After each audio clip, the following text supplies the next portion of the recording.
Hidup buruh, selamat May Day 2026.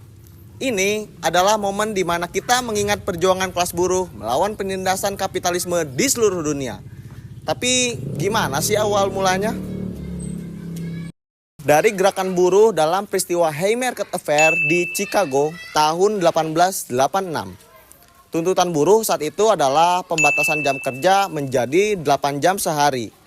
8 jam kerja, 8 jam istirahat, dan 8 jam untuk kehidupan sosial serta rekreasi. Tuntutan ini terinspirasi dari perjuangan buruh tukang batu di Australia pada 1856 yang mempelopori sistem kerja 8 jam sehari.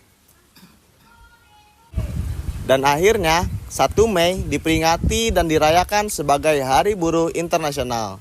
Nah, aturan kita kerja 8 jam sehari itu karena perjuangan buruh dari zaman sebelumnya.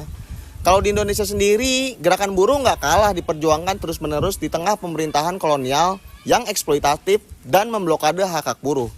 Hari Buruh atau May Day bermula sejak era kolonial, tepatnya pada 1 Mei 1918 di Surabaya, yang dianggap sebagai perayaan pertama di Indonesia bahkan di Asia. Dalam periode 1918 sampai 1926, peringatan May Day semakin rutin dilakukan dan kerap disertai pemogokan besar dengan tuntutan konkret seperti kerja 8 jam dan perlindungan terhadap pemutusan hubungan kerja. Rasa terancam, pada 1926 dan 1927, otoritas kolonial saat itu menekan gerakan buruh habis-habisan dan melarang perayaan May Day.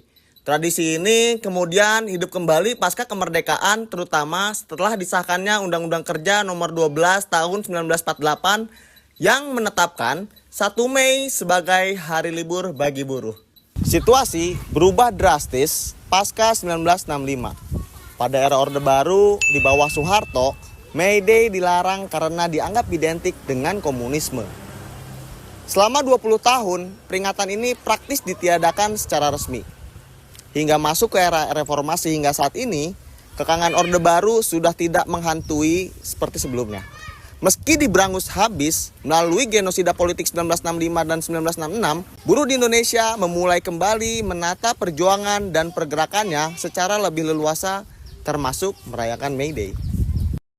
Sekarang, meski sudah banyak hak pekerja yang bisa kita rasakan berkat perjuangan buruh terdahulu, kita masih dihadapkan oleh sistem yang tidak berpihak kepada buruh atau pekerja. Misalnya, aturan-aturan seperti Undang-Undang Cipta Kerja dan turunannya yang masih menjaga bentuk-bentuk eksploitasi baru lewat politik upah murah.